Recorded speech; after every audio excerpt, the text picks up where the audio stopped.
नमस्ते दोस्तों। आज हम बात कर रहे हैं नेशनलिज्म इन यूरोप पार्ट 2। यहाँ हम देखेंगे कि नेशनलिज्म यूरोप में कैसे इमर्ज हुआ। लेकिन उससे पहले हमें समझना होगा कि मिड 18th सेंचुरी तक तो यूरोप में नेशन स्टेट नाम की कोई चीज हुआ ही नहीं करती थी। जर्मनी, इटली, स्विट्जरलैंड जो आज की कंट्रीज हैं, ये डिवाइडेड थे किंगडम्स में, डचेस में, कैंटन्स में। यहाँ तक ईस्टर्न और सेंट्रल यूरोप जो थे, इसमें भी बहुत डाइवर्स लोग रहा करते थे। ना तो उनमें कोई कलेक्टिव आइडेंटिटी हुआ करती थी और ना ही वो कोई कॉमन कल्चर शेयर किया करते थे। यहाँ तक कि उनकी लैंग्वेजेस अलग थी और वो अलग डिफरेंट ग्रुप से बिलोंग किया करते थे। बट यहाँ हेसबर्ग एम्पायर जो था वो रूल किया जाता था बाय ऑस्ट्रिया हंगरी से।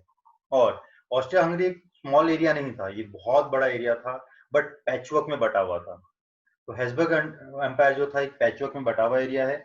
अभी कौन से रीजन उसमें आते हैं, जैसे अल्पाइन रीजन आता था, उसमें टायरोल था, ऑस्ट्रिया था, सुडरलैंड था, बोहेमिया था। तो इन्हीं एरिया में एक आता था इटली का नॉर्दर्न पार्ट, जो कि लोम्बार्डी और वेनेशिया है, बट रूल किया जाता था by Austria Hungary empire. But यहाँ पे लैंग्वेज जो बोली जाती थी वो थी इटालियन। उसके बाद अगर हम बात करें हंगरी की, हंगरी में भी वही है। हंगरी में लोग बात कर रहे हैं मग्यार लैंग्वेज में। और बाकी जो कुछ पॉपुलेशन बची है, मोर देन 50%, वो है वो अलग अलग डायलेक्ट्स में बात करते हैं, लोकल जो डायलेक्ट्स होते हैं उसमें बात किया करते थे। गैलिशिया एरिया में लोग जो स्पेशली एरिस्टोक्रेट जो थे, वो पॉलिश लैंग्वेज में बात करते थे। और यही कुछ कंडीशन थी बोहेमिया में, स्लोव्स में, क्रोट्स में और रोमन्स में। ये पूरा अलग अलग लैंग्वेज और एरियाज में बटे हुए हैं। हम अगला पॉइंट देखेंगे अभी, ये था एरिस्टोक्रेसी क्या थी और एक मिडिल क्लास कैसे इमर्ज हुई।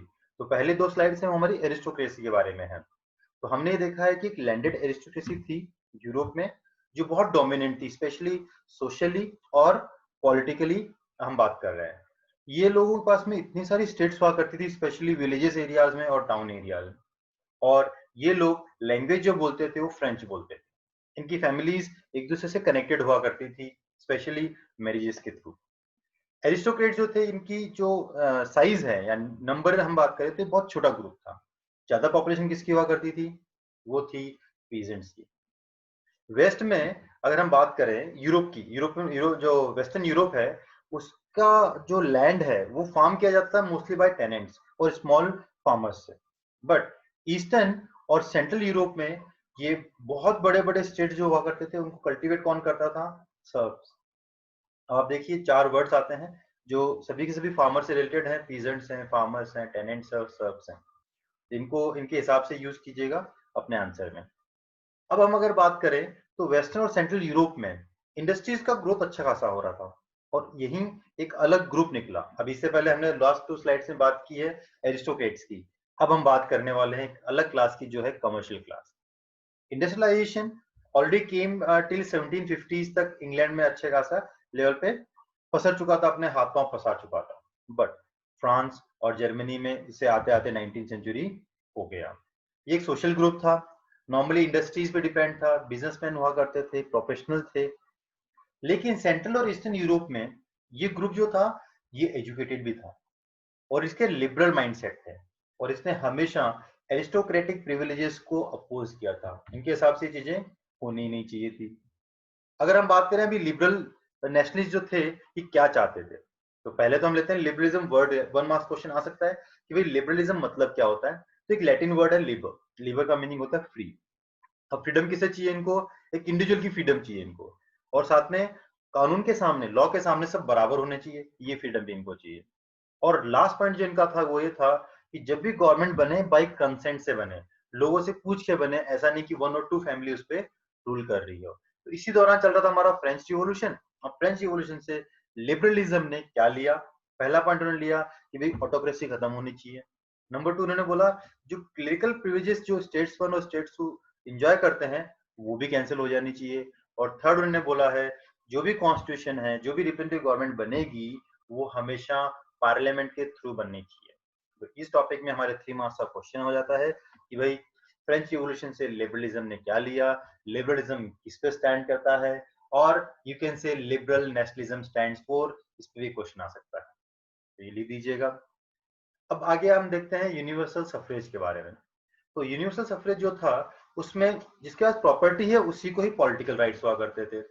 नॉन प्रॉपर्टी वाले या वुमन, ऐसे दोनों को ही यहाँ पर कोई पॉलिटिकल राइट्स नहीं हुआ करते थे। हाँ, बट जैकोबिन्स के ड्यूरेशन में जितने भी एडल्ट मेल थे उनको यहाँ पे पॉलिटिकल राइट्स अवेलेबल थे, बट नेपोलियन के आते आते ये भी सब लिमिटेड हो गए और वुमन जो है ये अथॉरिटी बन गई फादर और हस्बैंड की। यहाँ हमारा ये चीज खत्म होता है। बट अब हम आते हैं हमारे कमर्शियल क्लास पे। कमर्शियल क्लास को प्रॉब्लम क्या थी, तो एक बहुत अच्छा एग्जांपल हमारी बुक में दे रखा है और वो है एक मर्चेंट जो है अगर 1833 में वो ट्रेवल करता है हैम्बर्ग टू न्यूरम्बर्ग, तो उसे 11 कस्टम बैरियर से गुजरना पड़ता है और हर कस्टम बैरियर पे उसे 5% उसको क्या करना पड़ेगा, एक टैक्स पे करना पड़ेगा, कस्टम ड्यूटी देनी पड़ेगी। कस्टम ड्यूटी किस पे डिपेंड होती थी, वो जो भी मटेरियल लेके आया उसका वेट या फिर उसके मेजरमेंट पे।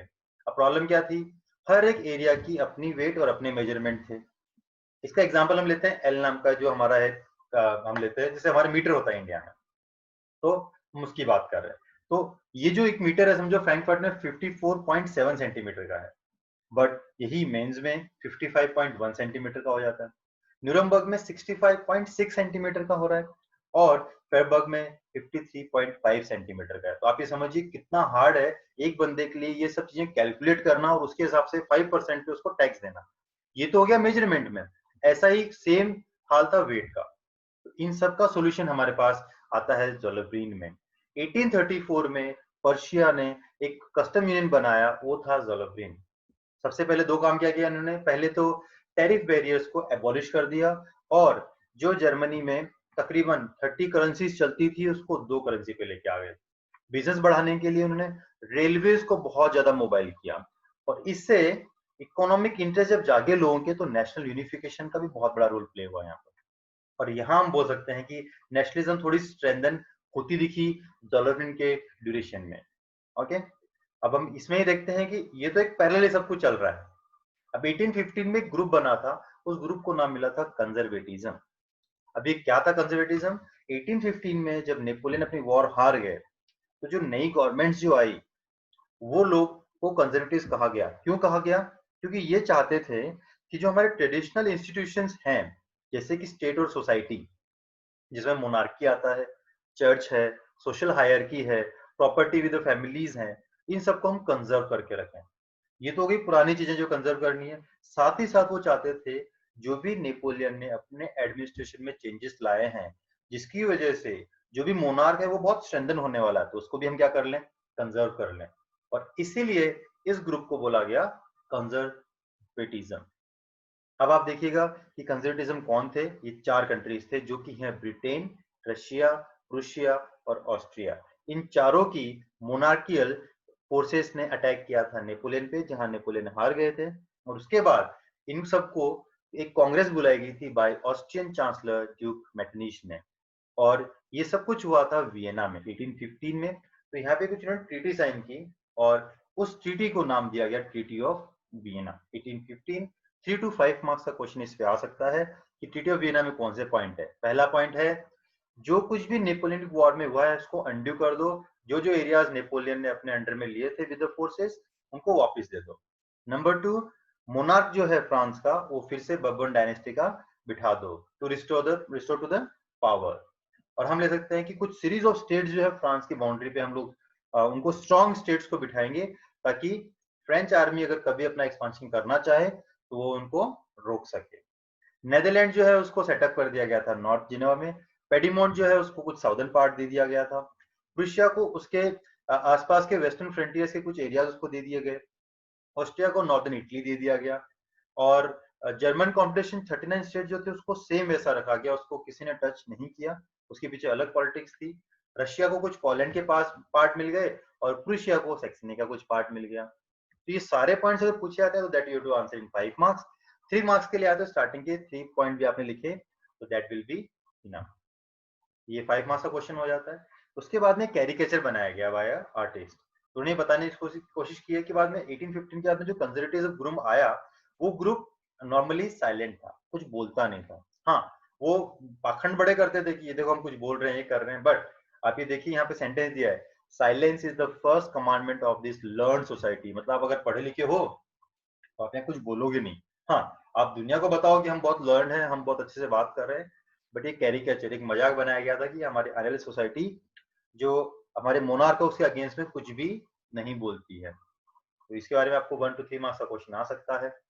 ये हमारा आज का लास्ट पॉइंट है। रिवोल्यूशनरीज कौन थे? अभी अगर बात करें तो हमारे पास रिवोल्यूशनरी में नाम आता है जोसेफ मजीनी का। ये इटाली से थे और इन्होंने ग्रुप बनाए थे यंग इटली और यंग यूरोप। यंग इटली बनाया था मर्सेल्स में, यंग यूरोप बनाया था बर्न में। और इनके ही जैसे दिमाग वाले लोगों ने बाद में इन्हीं को देखते हुए पोलैंड, फ्रांस, इटली और जर्मन स्टेट्स में भी ऐसे ग्रुप बना दिए। इनका क्या कहना था? ये चाहते थे कि भाई मोनार्क इन चीजों को समझे, बट इनको मालूम था कि मोनार्क हमेशा अपोज करेंगे कोई भी कंट्री को डेमोक्रेटिक रिपब्लिक बनाने के लिए, और मोनार्क भी इनसे डरते थे। आप ये देख लीजिए मेटरनिश ने क्या कहा उनके बारे में, that Joseph Mazzini was the most dangerous enemy of our social order. अब हम थोड़ी सी इंफॉर्मेशन लेते हैं जोसेफ मजीनी के बारे में, जो कि क्वेश्चन 3 मार्क्स के लिए आ सकता है। That he was born in Geneva in 1807 and he was a member of secret society of Carbonari. 1 marks का क्वेश्चन आ सकता है कि वो कौन से सीक्रेट सोसाइटी के मेंबर थे। 24 एज के जब हुए तो 1831 में उनको एग्जाइल छोड़ भेज दिया गया लिगेरिया में। उनकी सोच क्या थी? वो बोलते थे कि भगवान ने हमको नेचुरल यूनिट्स बनाया है, तो हम सबको यूनिफाइड रहना चाहिए। तो इटली उस हिसाब से एक यूनिफाइड कंट्री बनता है और हमें बनाना चाहिए। आज के लिए इतना ही। आपके कुछ क्वेश्चंस हो, कुछ कमेंट्स हो तो आप कमेंट बॉक्स में बिल्कुल लिखिए। आज के लिए इतना ही। Thank you everyone.